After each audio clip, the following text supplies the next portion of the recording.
will be in a few minutes, about 11:20. She's had a Okay, meeting.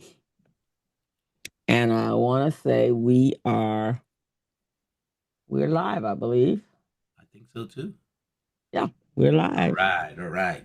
So today, welcome to the community briefing. My name is Gregory Sneed. Today is January 30 of 2025, and we are just a few weeks into the year.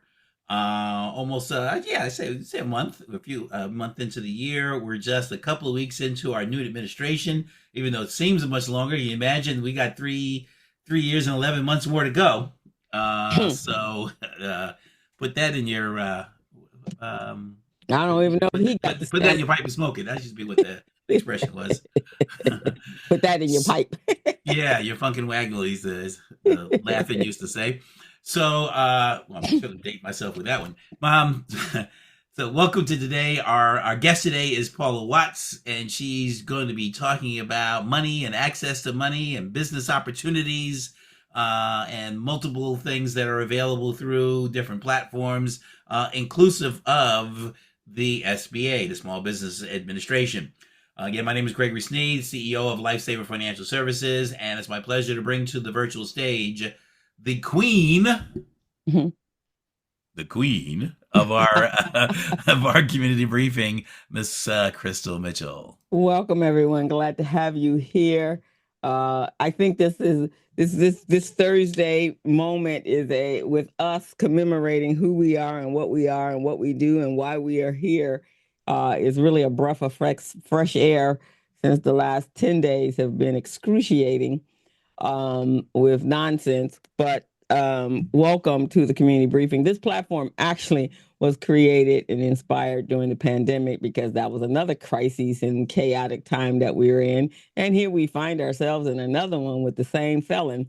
So this we're gonna help us get through this, and making sure we're uplifting ourselves, but most importantly, bringing information in, real information, facts and figures that can be tried and that are true and tried, so that you'll know what we need to do. We have to have our own game plan. Because after they finish the deportation and the concentration of all the other ethnicities, then you know they're coming for us, right? So we just have to have a plan and be ready to execute that plan to protect ourselves and our family. Um, I am the co-director of Recycling Black Dollars, as well as I have my own business and a number of nonprofits that I'm involved with. So, and I help small business owners make sure that they're business ready, contract ready, and bank loan ready. This platform is powered and sponsored by Recycling Black Dollars and the BBA. And we also are monetarily sponsored by Los Angeles LDC, Urban Excellence, Southern California Edison, Wells Fargo Bank, PCR, and SoCal Gas. And we welcome anyone's support so that we can stay here and continue to inform and inspire our community. I want to welcome the new names. I don't see it's a couple of faces to the platform, and please come back. And hey, Miss Felicia Bell, we had her on last week. She was absolutely awesome. So if you go over to our YouTube channel, the community briefing, you will actually see all of the amazing people that we have had on in the last 4 years. We're actually next month, March, actually not next month, but March, we will be 5 years bringing all this incredible information. We have a fabulous team. You've already met Greg. Mr. Stephen Turner is our producer extraordinaire, and we couldn't do without him. And Ms. Robin Billups, and she'll be in shortly. So with that, I'm gonna turn it back over to Greg, and Greg will take it from there. Hey, Joseph. Joseph, I'm happy today. I know. I've seen. Yeah, yeah, Tony no, to it's get me started. I right, know. and certainly, be remiss with thoughts and prayers for those 67 people in the collision of those two aircraft in DC. It's been an issue that I follow aviation and I follow boating, and a number of us have been screaming about getting more air traffic controllers and hiring. We heard the knucklehead talking about that. It was a DEI controller. Actually, in my opinion, it was pilot error of the Army helicopter. So, that's where we are. That's where we are. So we will certainly keep them in our prayers because families were impacted. So it's just a tough thing. Our guest today is And Paula Watts, and for sorry, Joseph, and for those of you who are regulars, you know that we have guests who come on who have I looked them up on LinkedIn. They've got extensive background. It goes for like 3, 4, 5 pages. I think we had somebody just a week or two, and it went on and on and on. I was trying to paraphrase it. Our guest today uh, doesn't have a whole lot, so we didn't get a lot of the background. No diss to her, but I don't have much to go on. I know she's been with the Small Business Administration for the last 16 years. She was with JW Associates. She attended East Carolina University and Asheville High School. I have no idea where that is. I have no idea where she grew up, where she's from, and what she overall does, except she works with business owners to understand how to navigate the procurement process. So I'm going to bring her to the virtual stage, and Paula, you'll have to tell us a little bit more about your background, what you did, where you're from, where'd you grow up, and then tell us what you have, some great information to share with us. all right, thank you. Thank you for having me. Yes, I'm originally from Asheville, North Carolina. They were placed on on the map in September with the flood. My father was one of the first Black police officers in that town. He ended up having to sue them based on discrimination. He won, and then he retired and ran for city council. He won. And in that position, he saw land. He found land by the projects, and he felt like the kids needed a park, so he was able to get it funded. So we now have a park in our name. And so for me, my why has always been what I saw as a child and seeing the systematic destruction of our community with this integration.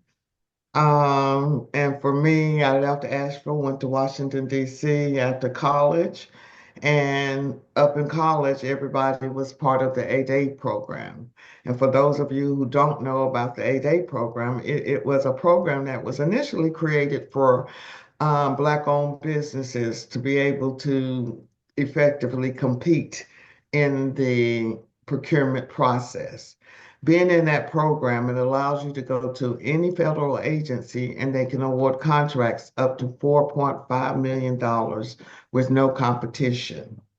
I started out as an event planner on my first job, and I ended up attaching myself to one contract that went through 5 8A companies because every 3 years it went to a new 8A company.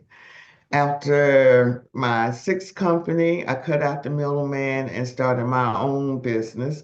First year in business, I received my first $1 million contract. Second year in business, I applied into the 8A program, received another $3 million contract, and continued to grow the program. Grow my business to almost $15 million in contracts. I really didn't have a clue what I was doing. I went from a project manager to running a multi-million-dollar company and could not read a profit and loss statement. Had two business partners, one who felt like he could run all his personal expenses through the company. I ended up terminating him. He then conspired with two employees to sue me and the other partner for sexual harassment.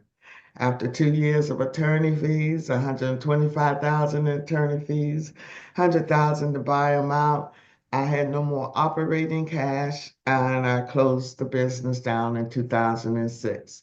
And what it did is push me to my real passion because I knew no one was training our community on how to start a small business and grow that small business and provide the tools. So I volunteered as a score counselor for 2 years. I'm very strategic. After running out of money, applied for a position with the Small Business Administration and was hired in the Philadelphia district office, which was also the office that approved businesses getting into that 8A program. My job was to service them once they got into the program. What I realized when I left the DMV area, no one outside of DMV had even heard of this program, specifically in our community, and helping them to understand it was a program that was for us. That's why you have the most wealth up in that DC area. After 4 years there, relocated here to Atlanta, Georgia. And in 2015, I fired the government because I realized my community wasn't being serviced and no one was teaching them the process. What happens typically, people trying to get into this space, they'll come to SBA. SBA will send you to all these resource partners. You spend about 6 months, they tell you to get this certification, but you don't understand the process. So in 2015, I left SBA and really combine the two, understanding that nobody at SBA had run a business, so they were limited to what they could share, and their resource partners.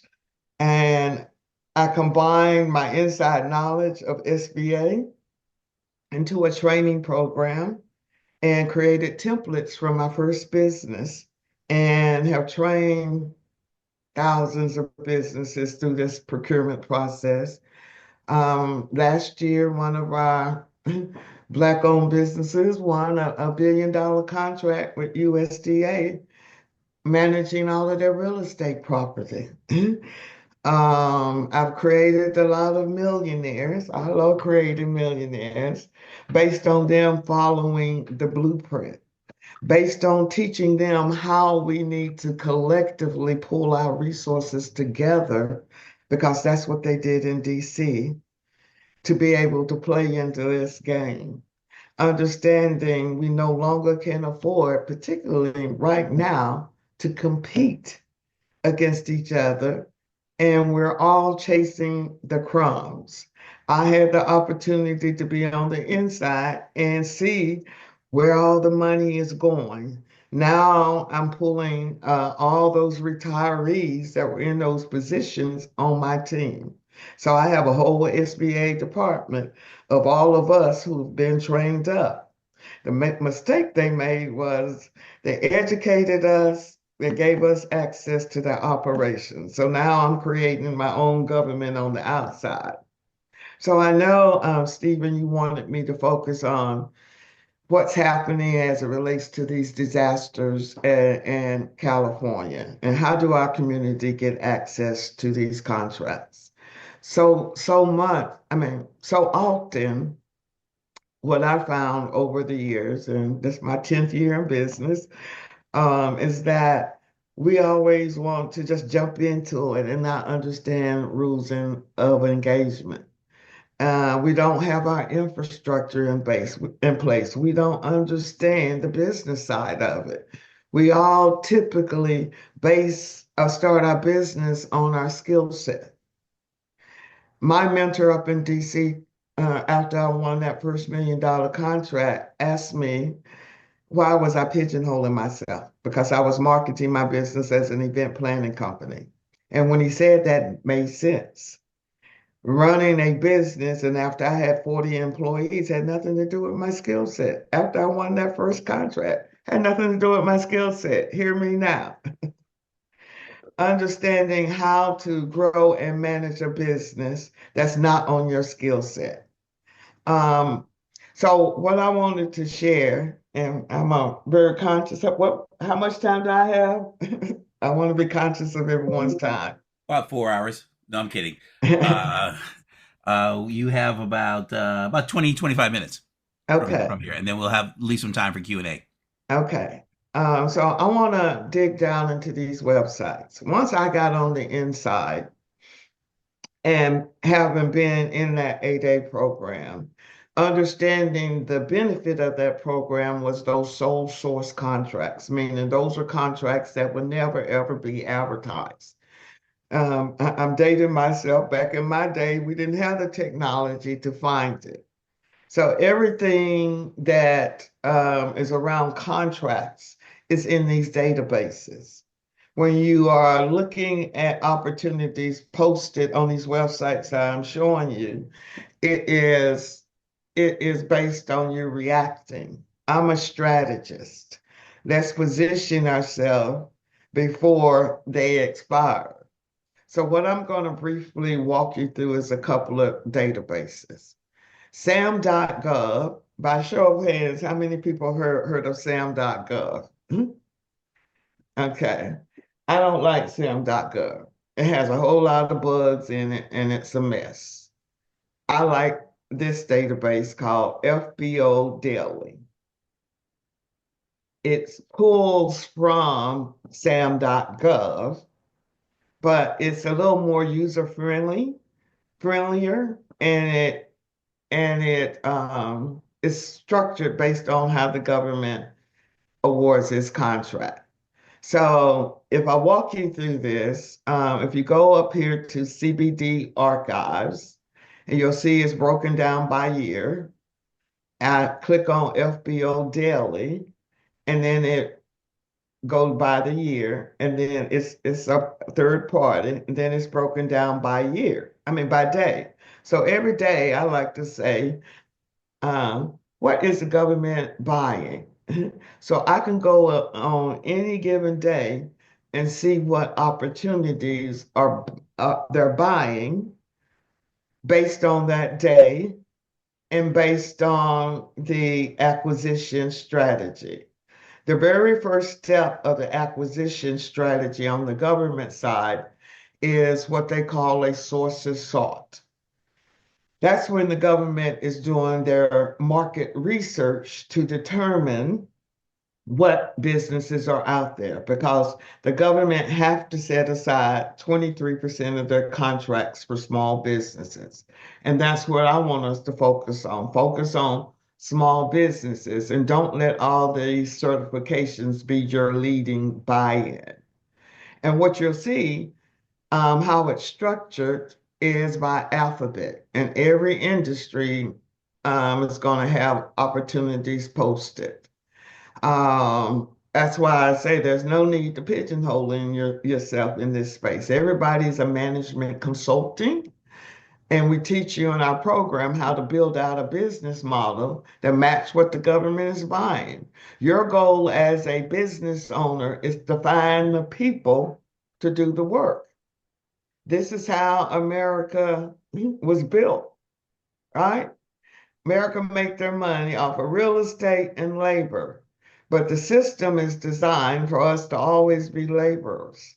Your education and your degrees is teaching you how to work for someone else. No one is teaching you how to build that medical practice. Um, the government buys everything. So in here, you can see what opportunities based on the industry that is out there. And then for parts and equipment, it's broken down by numbers.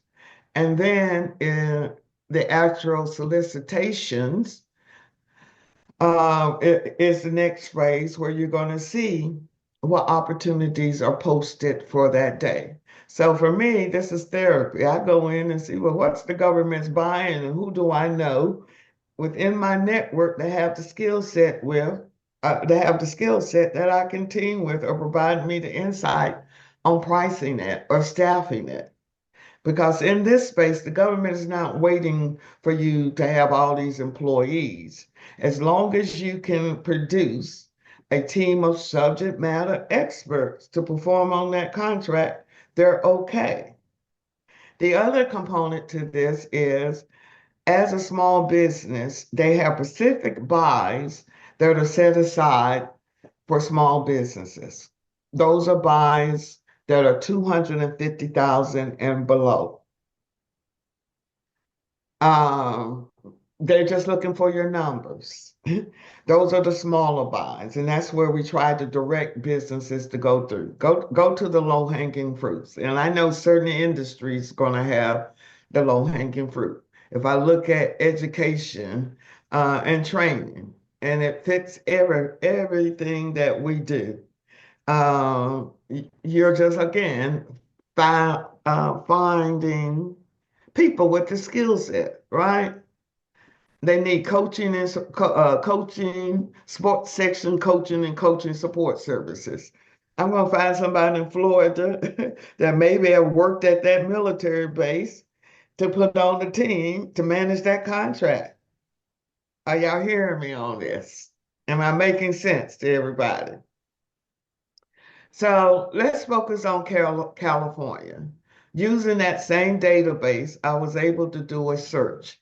And I searched to see, well, what types of contracts are currently active here in California? And this is what is currently out here.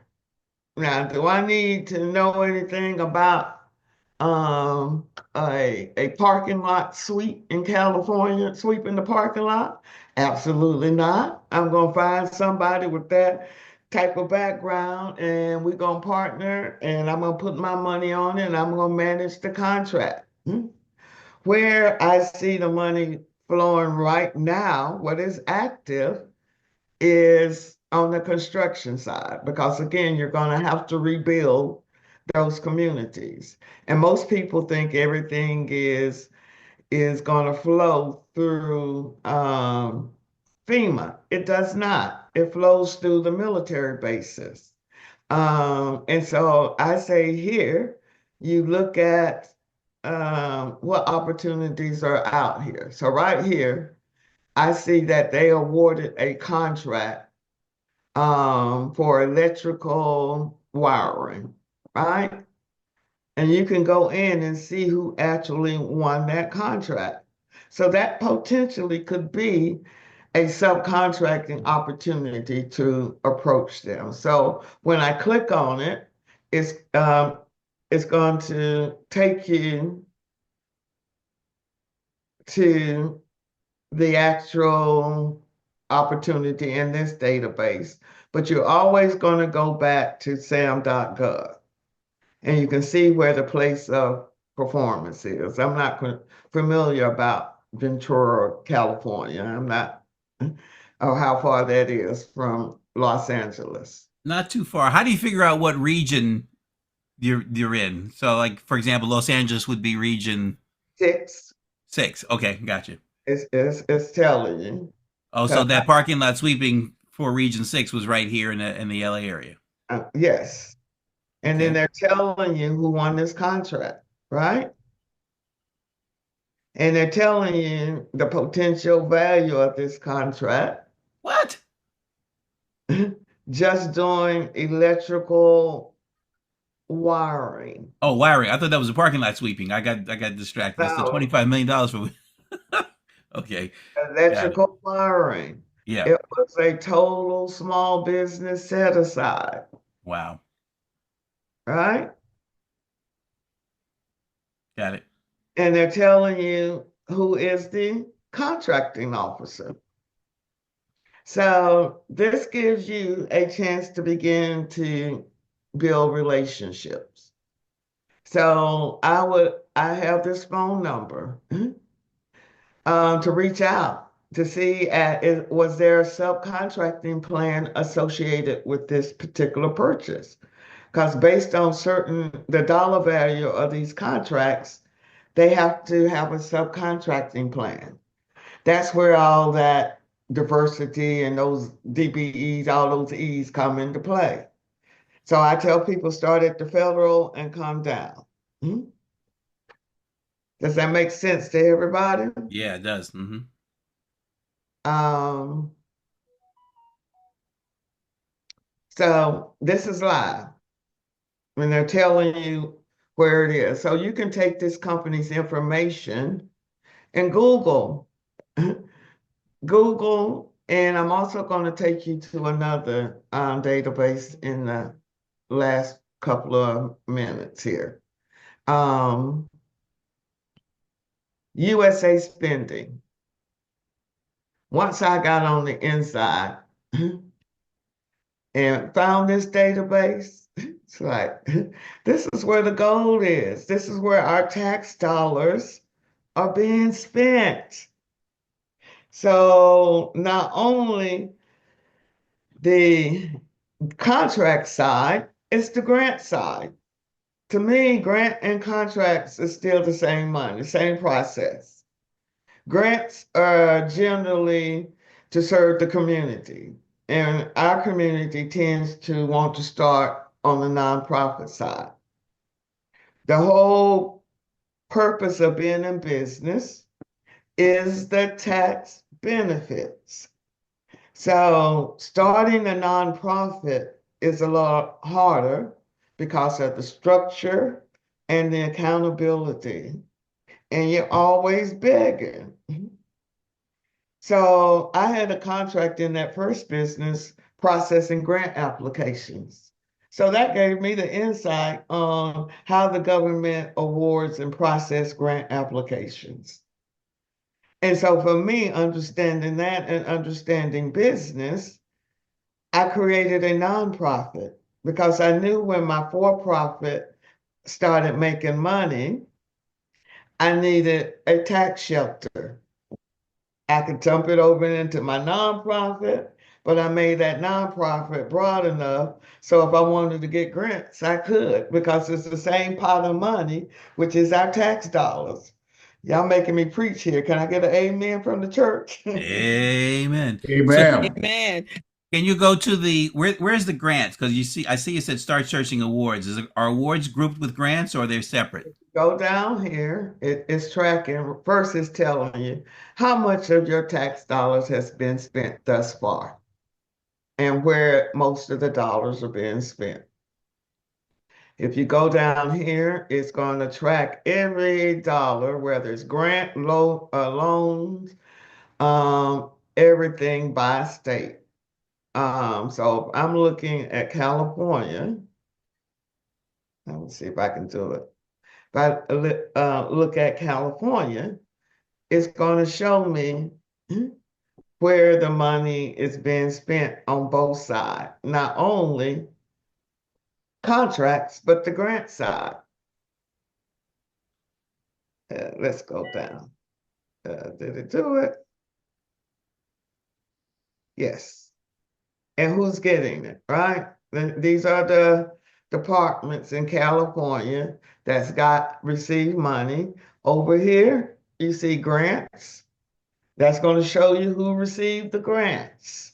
We right here is all the contracts that's been awarded in the state of California.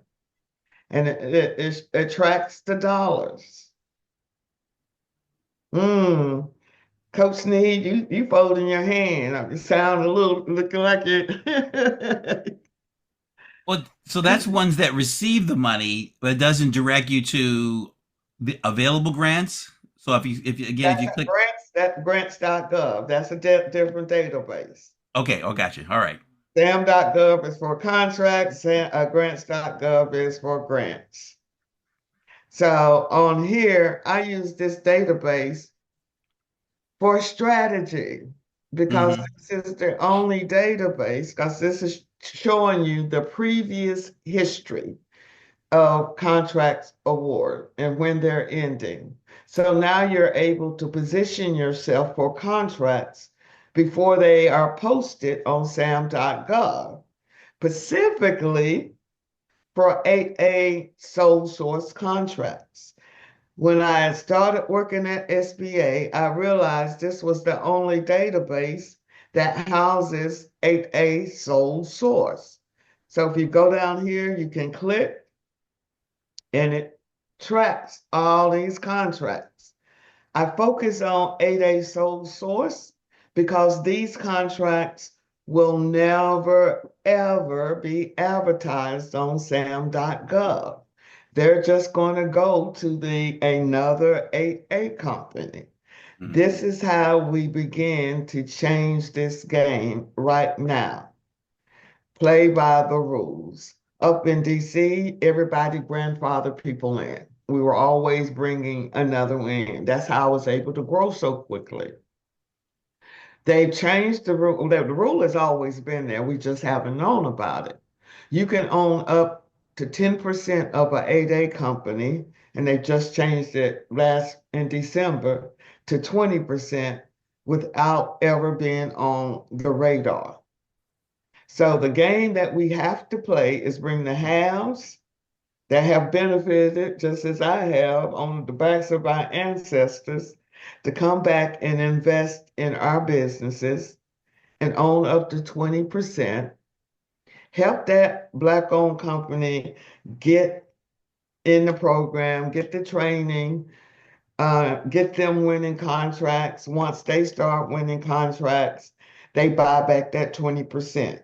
Now that company can invest in the next company along the way. So That's you the get game paid they by that company, or you get paid? You don't get paid by the government. You get paid by that company to facilitate connecting them with this opportunity. Is that how that works? No, you own it. You're a silent partner. Oh, gotcha. In order to get in the program, it's based on you being economically disadvantaged. If somebody could put that in the chat, the SBA business development program, you can go and see what the book rules and qualifications are. You're just investing. This is us bringing our money back home. You're not doing the work. That 8A company is owning and doing the work. Am I making sense or Yeah, have I yeah. lost everyone? No, I'm just trying to find. Sometimes you make it sound. Sometimes you look to just fine tune that into an area that's relevant for our audience that's listening. So thank you very much. You're doing a great job. Okay. Um, so I focus here because again, these contracts will never end. I mean, they will always stay in this program. Whoever's in that program is going to graduate after 9 years. So it has to go to another 8A company. So that's how we begin to flip these contracts. Mm. Um, what I did earlier was look at what contracts have been awarded in the last month. You can see where I filter it by last month in the entire state and looked at what contracts was awarded and who was winning it. And because it's such a whole lot of data, I can download it over here into an Excel sheet. So I've already went ahead and downloaded the contract and created a pivot table because when you download it, you're getting all this information. It's who, what, when, and where. But to navigate the information, I created a pivot table so I could see exactly what contracts were being awarded by what agency and who's winning and the amount. You have to look at this as that database as the government's checkbook. So again, you can position yourself specifically on service contracts for these opportunities and potential partnership. Um, the government buys everything. That's why I say there's no need to pigeonhole yourself. And so I just, as you saw, I filtered it by the dollars. So you can see how much has been awarded just in that last month in the state of California. You can filter this by county. So if I want to just look at what contracts were in, can y'all give me a county? Los LA Angeles County. County. Yeah, Los Angeles. Angeles. Say what? LA Los County. Angeles County. Los Angeles County? Mm-hmm. Okay. Let me go down here. Let's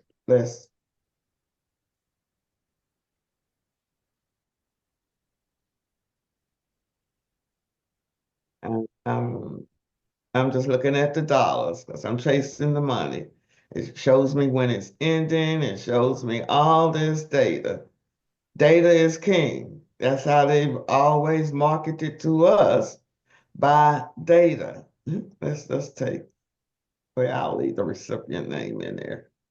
I'm trying to get Scroll to, up, recipient county right there. that's the state.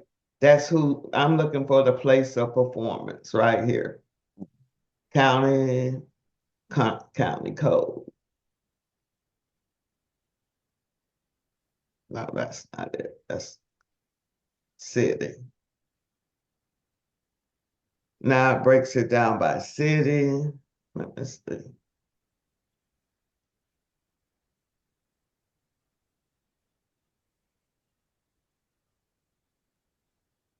You saw Los Angeles and what money was coming in to what county in Los Angeles. Let's have a second. So this is all the place of performance.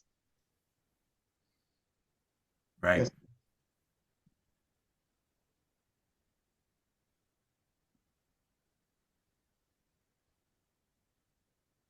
give me a little bit, y'all, because it does break it down by county or zip code. So it's just playing with this data and creating a strategy around it. Now you offer a class on how to work in the federal government arena, correct? Or and That what is the title of the class and how is it structured?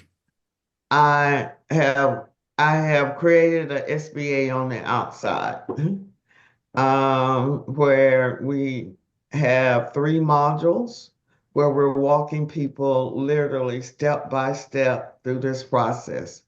Each module is 6 weeks, but everything you're doing is towards your business. You have homework assignment and lab assignments, but by the time you're through, you'll have a business that's registered, you have the right marketing materials, you'll begin to understand how to leverage these databases I showed you for a marketing strategy, and then teaching you the business plan that you'll need to have for applying into these programs. What I've done and structured it is so that we have 2,700 businesses in here. The slaves knew if we could just learn how to read and write their language, we could be better for the future. So everyone that's coming through, can come through this database, they upload their information. And so if I'm here in Georgia and I see an opportunity in California, I know I have somebody within the community that I can reach out to that is, if it's a landscaping, who's out there? What vendors do you know that I could partner with? This is how we begin to collaborate and create our own group economics. My time up? That is awesome. Hmm? That is really incredible. Greg, I know you have, I know there's some couple of Well, questions in the chat, but you yeah, have and then questions. our co-host and procurement, government contracting, diversity expert in contracting, Ms. Robin Billups is on the line. So I certainly want to tap into her expertise. This is right in her wheelhouse, right up her alley, so to speak. Well, as Robert Bianca Vobecki. And Yeah. And yep, Joseph, they're all in that there. yep, they're all in that space. Robin, hello, Robin. How are you? You guys, I'm sorry I was late. Our team has been working with the county planning department and public works in regards to Altadena. Again, we're looking to, if anyone is aware of families that they are personally familiar with. We're really trying to line up a couple of families that are like next to each other so that we can actually put together a prototype of the housing model that's been created by Affordable Housing Transit Solutions. But again, Robin Billups with the Billups Group, I'm very, government contracting is not for the faint at heart. An 8A program takes a minute to get into, and I didn't hear the early part of the presentation, so I'm gonna defer to you guys to ask questions and listen in. But I need folks to understand that getting into that space is critically important, that you start aligning yourself as a subcontractor with someone who's already in that space, which will help you. You know, you take Paula's class and then you work with somebody else as a sub, which allows you to navigate and understand what the requirements are for your organization and then the commodity that you actually operating in. And what I'm doing is, again, because all the people, as I say, SBA was very segregated. So all the Black people worked with the 8A program. They had the knowledge. And so I was able to generate a report. Because right now, again, they've diluted the program with everybody and the mother getting in, is to specifically focus on my community.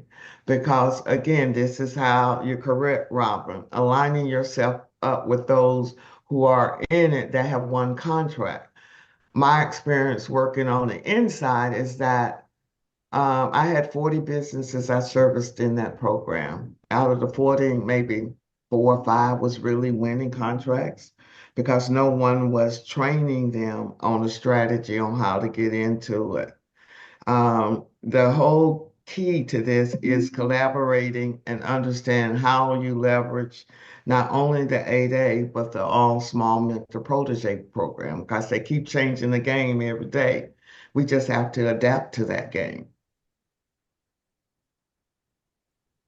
My question is, so I know I see that it's state divided, but how the funds are coming from the federal government. So under this new place we're in, I don't even know what to call it, but this new place we're in, how do we navigate, or are there going to be some changes that's going to be significant? What we see as I've talked to my my colleagues, my SBA team members now, not going to get rid of that program. And I'm doing next week. I'm bringing all of the heavy hitters out because they done made me mad. We're doing a master class because they are the only ones that were on the ground and working with these businesses for 30 or 40 years. We've all come to the same conclusion that they're just going to dilute the program so much that we don't have the same benefits. And so I've been putting a firehouse, the house is on fire, y'all. We need to get as many as we can in this program right now before they dilute it. My colleague I worked with in Philadelphia was the one who's processing the applications and approving them. And so I've partnered with them and we're literally walking businesses through that application to make sure they get a clean application and they're able to approve them quickly. That okay, Greg, questions? Oh, I kicked it to you and Robin. So let me look in the chat here. Usually when our guest is speaking, I'm intently listening and not looking at the chat. So I think one was on a training program, and then how we're there under the current administration. But you're saying even though this is what our current administration is, we still should be prepping ourselves and preparing ourselves. And I quite agree. I think on any level of contracting, you need to come in as a sub because you got to learn, you got to figure out what the landscape is. And a lot of our smaller businesses obviously are not quite ready to be that prime. So coming in as a sub, at least you can kind of feel your way through. but building the network is extremely important. And I love what you're doing because, you know, we are not notoriously, and it has been to our deficit, notoriously about connecting and uniting and working together and not being the head chief in charge and stepping below just so that you can actually open the door. That's what nepotism is all about, right? So we ain't quite figured out our strategy for nepotism. And I say to you guys, you can be a prime on those little buys. I had a student, the government needed a 3-day event. Find me a hotel for training. She found it. She put her bid in for $48,000. The hotel cost was $48,000. She put her bid at $102,000. That was run and done. That's the low hanging fruit. She made $60,000 off of that 3-month project. That's again gaining the past performance. That our challenge will consistently be we don't have access to capital. I could take them to the water, but they have to be able to finance those contracts. That's why I was saying, Ms. Billups, earlier, we play their game. They are allowing now you to invest up to 20% until 8A into that 8A company without ever having to submit any documents to SBA. You're a silent partner. We've got to bring the haves back to the have-nots, and we're going to have to create our own ecosystem and self-finance ourselves. So in some way, am I hearing, and correct me if I'm wrong, that the program kind of works good when a company is already looking to go down the path of working with 8A, looking to do government contracting.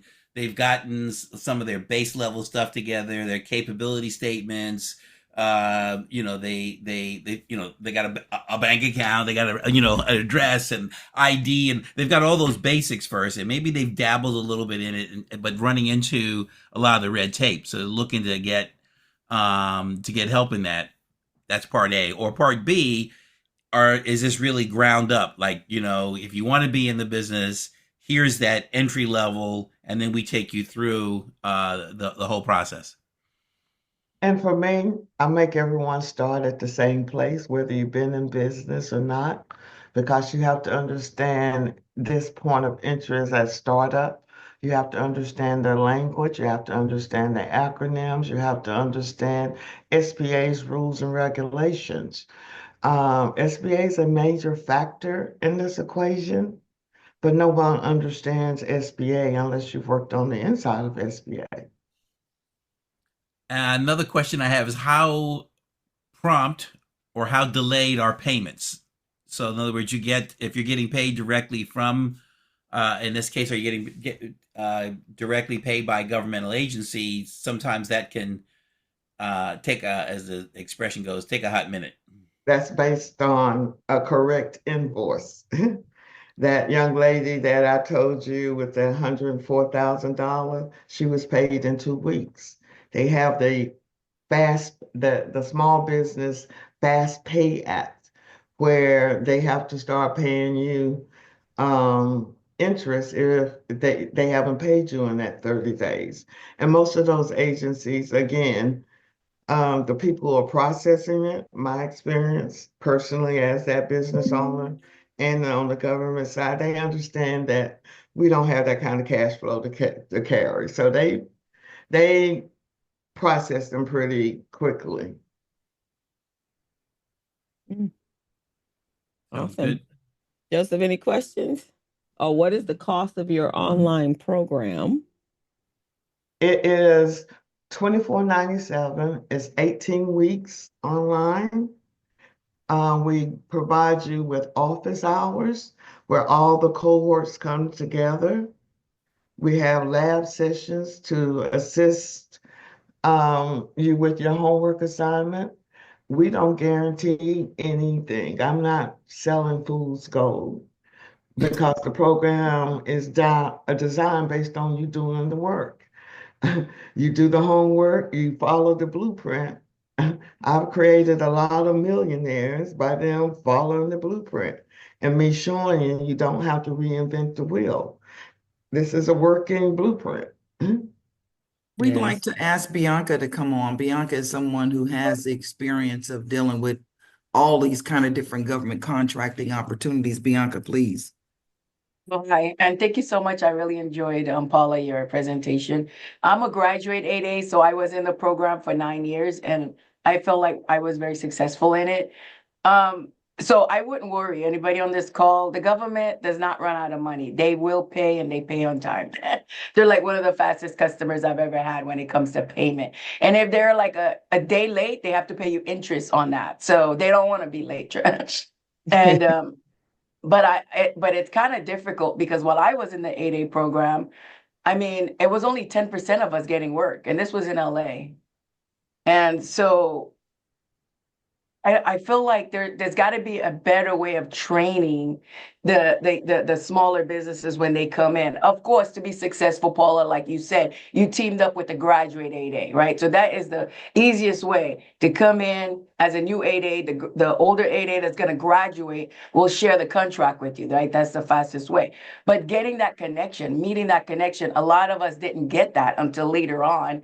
And then after 5 years, they only allow you to make a certain amount of money. You know, it's like what? You tell me go out and promote myself. And the moment I get to that level, you're like, oh, you're making too much money. We got to control it. So I It's don't know. I mean, do you think there's going to be some changes to make it just much easier for us, especially African American companies that are getting into this 8A program? it's that's why I jumped out. I was studying the data on the inside. I saw your pain. It was, as I say, I had 40 businesses I was servicing. Out of the 40, they didn't receive their first contract until the fourth or fifth year. Now I'm ready. I'm getting kicked out now that I have a swing. So that's why my goal is that from day one, you understand the game. And I would go back and say, unless you worked on inside of SBA, nobody knows their operations.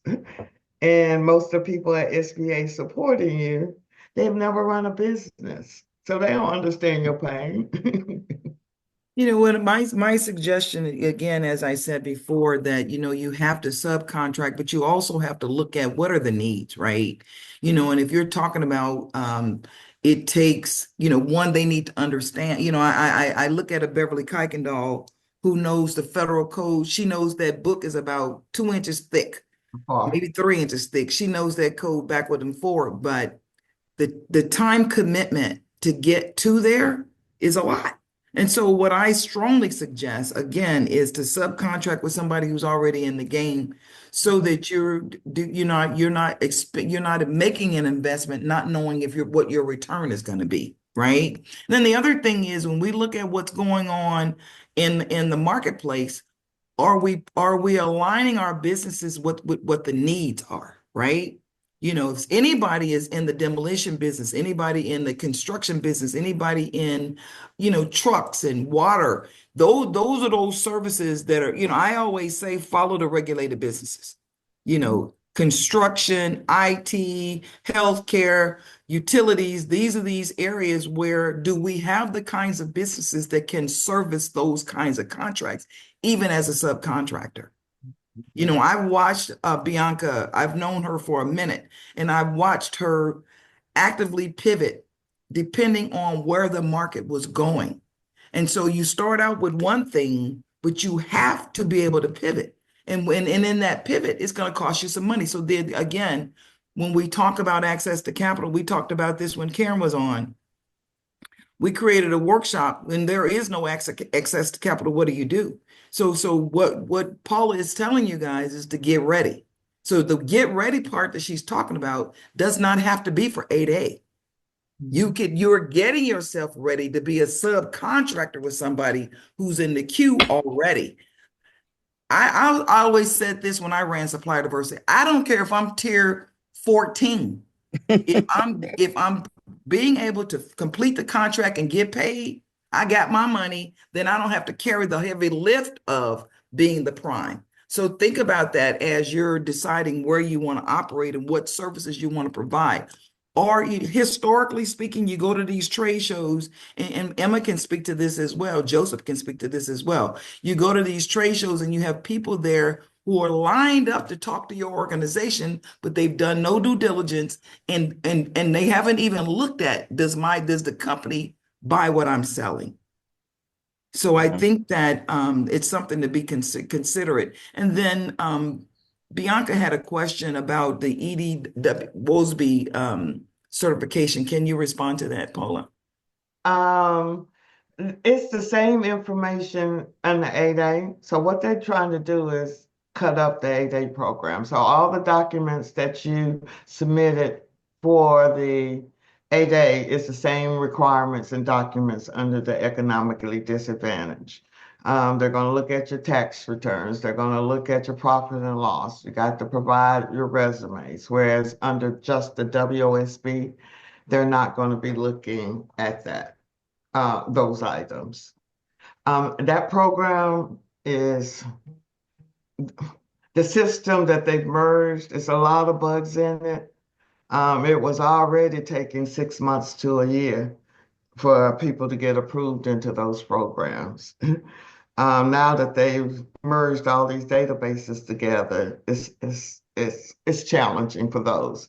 But reach out to the district office, start keeping a paper trail, making sure that we stay connected with our congressional representatives. That's how the politics come into play, because you can request your congressional representative if things aren't moving to submit a letter to that agency, and you automatically move up the ladder. So understand how we leverage all parts of this equation. I like the strategy piece, because everything is about strategy. And Paula, what you said about them on the inside not understanding small business because they're not an entrepreneur or small business, having no clue what it takes to even start a business, and all that you go through for that first 5 to 10 years, not sure whether you're gonna hang on or not hang on, right? I found that to be the case in a lot of things. They just don't get it. They don't understand, and we think differently. So, but as in a business, solving a problem is the key point of success in a small business. If there's a problem out there, then solve it. And Robin, what you just said. So identifying problems, say in climate and rebuilding and construction, every single day there's some crises across this country that is unexpected. The fires in Los Angeles was not expected. Wasn't expected to burn down communities, major communities. We did expect fires because we have them every single year.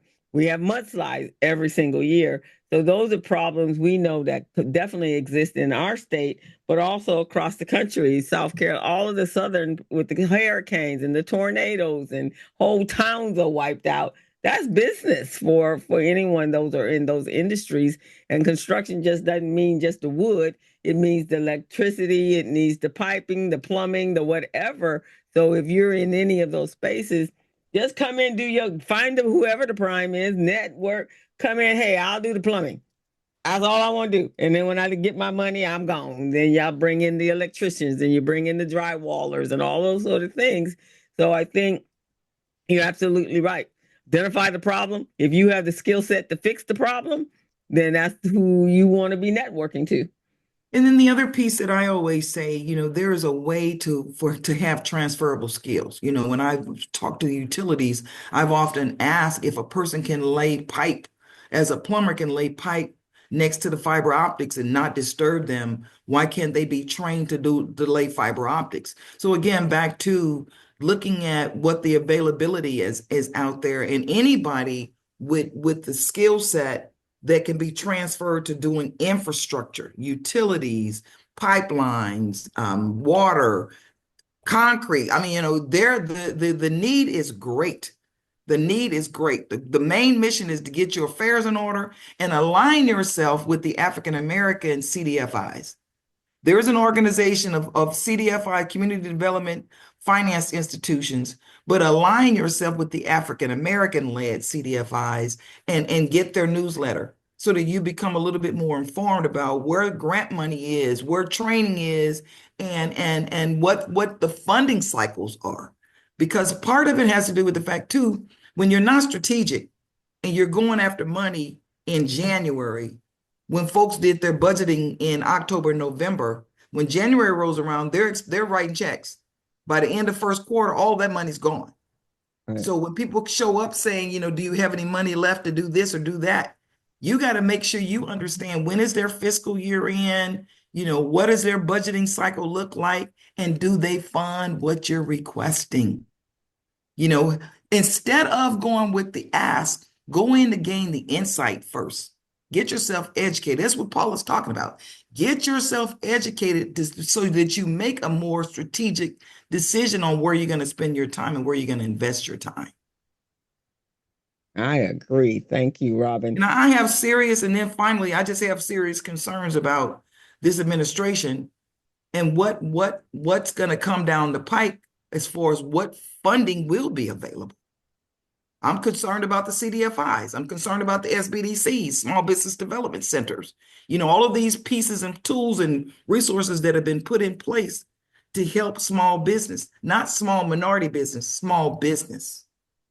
Can I I'm concerned about the direction at the SBA. I'm not even sure that the SBA is going to continue to function as it has. And again, like Robin, I'm not even talking about for us. I'm talking about for anybody. I didn't want to derail this, but I have deep concerns about where this administration is going to take focus on small business. Being up in DC and always watching the changing of the guards, it's always been the same. Republicans downsize and outsource, Democrats big government. So what I see, to give you hope, I see more opportunities. The difference in this guard is the people they putting in place. That's what's the scary part is, because regardless of what's in-house, the process still remained the same. We always knew Republicans coming in, we're going to get a lot more contracting opportunities. Right now, they just don't have. That's the scary part for me, is who they're putting in place that don't understand the government and the process. Yeah, exactly. And they have one agenda, and that one agenda is that everything needs to be white. I don't know how many of you guys watched that diabolical interview this morning, how much you could stomach. But he mentioned white. I mean, I cannot tell you how many times he mentioned white, white, white, white. He was saying it straight out. We need white people doing white people's jobs. That's what he was saying. He on the news, and the man was even saying that he was cursing. He was doing all kinds of things this morning. It was just utterly disgusting. So their focus is, and we talked about Project 25. I know on my show, my podcast, the Business Zone, we went through and did a dissection of Project 25. I was at the 33rd Empowerment Conference on Saturday, and Kamala, I mean not Kamala, Sydney was there, and a number of other the house from Washington, and we got to be really, really, really, really strategic, because the Project 25, if you go through and look at every last one of the executive orders that he did, is all the first paragraph of Project 25. And so they're going through it, ticking it off, just like it's the task sheet for the day. Is this. So right now, 17 of those were all part of that. And so he's being fed in from the Heritage Fund. But that is their plan, is to have an all-white country. That's what they want, an all-white country. He hadn't quite figured out how to diminish all of us, but the Hispanics, I think yesterday, you guys should have heard, he's talking about using Gitmo to house the ones. They wanted the countries to deny so then that they'd have a reason to put them in a concentration camp. And then they're offering them 10 cents to go out and do the work of the migrant workers. So now, and then the private prisons are all behind this. I think two of them actually, when he started the deportation, their revenues shot up about 400%. So you got to understand what's happening behind the scenes. We can't take anything at, oh yeah, he's just talking nonsense. He's talking nonsense, but his team behind him is not talking nonsense. So we got to be prepared. Yes, the Latinos are first. Asians are probably next. And then we right behind that. And already he's already talking about deporting Native Americans. I don't know where he's going to send them to. But, there is critical. It's critical. It's critical. We try to end birthright citizenship. If you think we're somehow down the list, no, we're at the very top of that list. Yeah. Exactly. Birthright citizenship is how our ancestors became U.S. And American Indians as well. They automatically. We're trying to round them up. That's right. It's astounding when you think about it. It would be funny if it wasn't so dangerous and so damn safe. Yeah, it is. That they're actually asking Native Americans about their immigration status. Right, exactly. And us too. I mean, you where you gonna deport us back? You don't even know where the heck you picked this up from. So we have the most money now. We got right, and we have the most money. So we got to be more strategic. We got to definitely unite. That was the common consensus at the meeting on Saturday, and we're going to start meeting on how to disseminate. Every time you hear something negative, we need to be reacting with the facts and the figures. So for our people, we don't give a crap about all them other people. We need our people to understand that what they're saying is not true. Here are the facts and figures. You need to read it. And if they can't read, then you recite it to them and you keep repeating it to them until they get it. You develop the same cadence he's got, because that's what he does. That's what a cult does. They've developed the cadence. They don't even hear. They just follow. A lot of them are finding out that the FAO, what is it? F around and find out. They're finding that out. So we need to make sure that we are strategic to protect our friends and our family. And guys, we are at that critical point right now. If we don't unite right now, we're done for. We should have been all of them, everybody, Martin Luther King, Farrakhan, all of them have been saying this, and somehow or another they just don't sink in. But uniting is the only way we're going to protect ourselves, and supporting our own businesses, supporting organizations that can help us. We are at the 12 o'clock hour. Only thing I'm going to do right now is take us off, because what I'm getting ready to say, I don't want anybody else to know about.